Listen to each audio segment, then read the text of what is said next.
Let's see if I can bring this up. So here's my architectural software.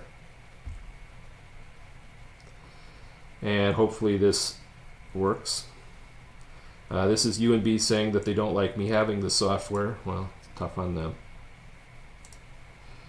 Okay, open recent.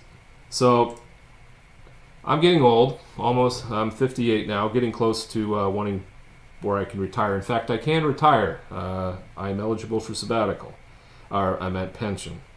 So my wife and I are looking at moving probably to the Halifax area, living on a lake. And so we are actually contemplating having two homes, more of a city-ish house and then a summer home on a lake. But so this is what we're thinking about building first. So I'll just show you. This is object-oriented software. So if I were to click on this, let's see, where's my mouse? Here. If I click on this, that's a bed. Okay, so no, I don't need to change it. So I can do all the design in 2 dimensions, but all the objects are in 3 dimensions. So if I say click on this wall, get an element of it, you can see it's 9 feet high, so we are going to have 9-foot ceilings. It's 4 foot thick, stud spacing 1 foot 4 inches, 16 inches on center. That's the standard. Okay, and we have furniture and all sorts of stuff all through here. So what is this house? So what we're envisioning is, so here you have the main house. Down here, 100 foot off the edge of the home, because that's the standard, would be a lake. Okay, so that'll be running downhill. So the idea is so from up this way, driveway would be coming down. Contemplating an outside building here, which would have gym equipment. So you come in and you would turn into the garage here. We're actually going to have the driveway extend out this way, and we have lots of friends with campers that might want to come. And so I actually would intend to put in a couple of camper hookups out here so people could use those. So you come in, you turn in, and so it'll be easy for the cars to get out. You back up, turn, and run out. So you come in here. This is a breezeway. So basically the idea is that the roof is going to go straight up and straight down. So one single gable roof, which is the cheapest roof to do. Anyway, so you come in. This is all outdoor patio here. Breezeway to get through to wood deck, looking out over the lake.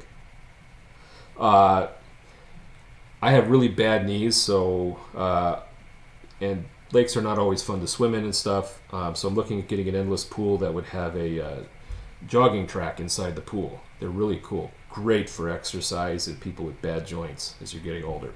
So this would just be outside. It would be highly lockable. Anyway, so you can either go through the breezeway, come out to the main back door here, center of the house, or you can come in through the, we have the 2 porches. So this one has an outdoor kitchen, a hot tub. Got to have the hot tub close. Bottle of wine, hot tub in the evening, awesome way to spend the summer. Especially if you're in Halifax by the lake, it cools off nice at night. We have a neat table that we're looking to pick up here. It's aluminum extending table. It can seat 12. But here the base seats 8. I'm never going to give up work, so here's my office. All right. And if you come in, then we have a living area, eating area, kitchen area here. If you come through the garage, a couple of trash cans. You go upstairs to get to the level of the house. We envision building this house where all of this part of the house, the living part of the house, is on crawl space. Access to the crawl space is there. Oops, get that extra thing out. So you'd have some outdoor storage, some other outdoor storage. Actually, so here's the garage coming in. It's an 18-foot door. This is a 28-foot deep garage, but then we could have a garden tractor, whatever it needs for maintaining the yard going out. You come in, we have a combination laundry, mudroom, pantry. So washer, dryer, freezer, an extra refrigerator, all the pantry equipment. Here we have the utility sink, coat closet. Hopefully for the summer we don't need a lot of them. And so if you came in through the laundry room, then there's this small little hall, and we have a half bath. So, and here you see the dining table, a little wooden pantry display thing. My wife loves those things. So you have a cabinet here. Notice I didn't have any corner cabinets with lazy Susans. I hate those things. So I've kind of dug into my office, and I have a counter there, another counter there. Having to put in the sink, and dishwasher, which would be there. We're still working out how we want to do the drawers and stuff there. So design's not totally finished. So anyway, then if you would come through here, going to the back, we have two big guest rooms. So big closet, bathroom, guest bedroom, queen. Here's the master with the king. And then this big opening. This would be a three-way mirror. So, which is really not fun as you get older to see yourself from all sides, but we'll be able to do it. So you walk in the master, all windows looking out onto this porch here, and then two separate vanities. I learned the value of having a separate vanity for me and a separate vanity for my wife. Makes life much happier. Big soaking tub, big walk-in shower, and toilet that you can use somewhat discreetly. All right. So anyway, if you were to walk through here, you'll notice now normally to get to a part of a house, you can do it all indoors. Not in this case.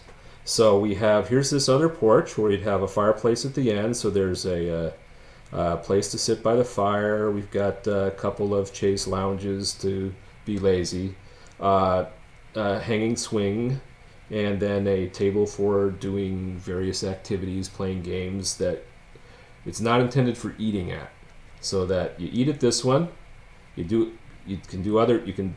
wife likes to do crossword, she likes crossword puzzles too, but jigsaw puzzles. And so you can actually work on a puzzle over a couple of days here and not have to tear it down when you have to put dinner on. Okay. But from here, there's a double door into, you'll notice this is game room or lockout. So one of the things we'd like to be able to do is we anticipate when we first move, we'll live here full time for a while. But eventually we may want to Airbnb it. And so the idea is that you could actually isolate this main part of the house, and so you could rent out this section. So at some point we'll take out the pool table. I have a pool table, play all the time. This is a massage chair. At the end of the day, this feels so good. Anyway, so I have a game room here, utility room, here's an extra bedroom, but all of this can be locked out. So people can come into this section, they can go use this section, so we could rent something, so somebody parks their car here. We could lock out the pool, because that's a massive legal liability. And they can come around, get into their single bedroom lockout. So we could rent this privately. If they bring kids, put them in sleeping bags on the porch. They put one kid there, put one kid there, say. Come around here, do your outdoor kitchen thing. We would be putting in a kitchenette in here with counter eating and TV and all that good stuff. So it's not connected, but it's not connected for a reason. Makes it very easy to lock out. Now, relative to the design of this, we will be using geothermal heat. So with geothermal heat, it's a heat pump, but it pumps heat either out of the ground or into the ground for heating or air conditioning. So the idea is the heat pump would be in here, and then it would send the return. So this is built on a crawl space, so there would be basically a hole in the floor to suck the air up out of the crawl space. There would be little spots in all the rooms where air would be sucked down into the crawl space and then be pulled up here. And then over the top, over the roof, basically over the ceiling, there will be ductwork that goes along a center line along here to blast air this way or that way, into the various rooms here, out this way, out that way, or into my office. So this is actually very centrally located so that we can have a central trunk.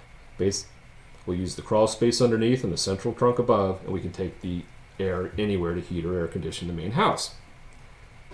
Now, here's what's interesting. Geothermal heat pumps, very naturally, you can add superheaters. They produce a tremendous amount of hot water basically for free. While you're heating or cooling, you get tons of hot water for free. So what we're looking at doing is off of the superheater, have a heat exchanger, and then we will have basically pipes in the floor with a glycol or appropriate fluid, and then so it'd have 3 zones.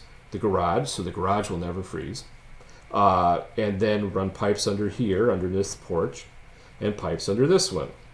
So the idea is that in the winter, we can replace all these screens with acrylic inserts. And that way, they would be sealed, and based on the numbers, with the amount of hot water produced, without any real increase in my costs, I'm pretty sure I can heat these areas up to the mid-60s, mid-60 Fahrenheit. So we're talking, we can get into somewhere in the 15 to 20 Celsius range fairly easily. You turn on the cooking, bam, it'll heat this up easily. Turn on the fireplace, you'll be able to get it right up into the 70 or 20 plus Celsius range. So that would make these like part of the house, even in the winter. These will still be useful. But here's the beautiful thing. Since they're outdoor on slab, they basically get taxed 0. So we get all this actually very livable square footage with virtually no taxes. I like that deal. And so when you realize that you can actually fairly easily heat the outside, if we were to come here in the winter, going from here into there, you're still inside the house. So some of the things we're doing, but this is 2D home, and with 3D objects. And if you click on stuff, you can see things in 3D. And we haven't finished this yet, but if I click here, I can 3D this thing, and it takes a moment. Patience is a virtue. And so here you can see the outside. So here's that little pool house over here, and here's the various sections going across. And so in time, I'll do the roof work, we'll do the decking, all those things, but we're just not there yet. But this is enough to kind of show you things you can do with modern software packages that are readily available today.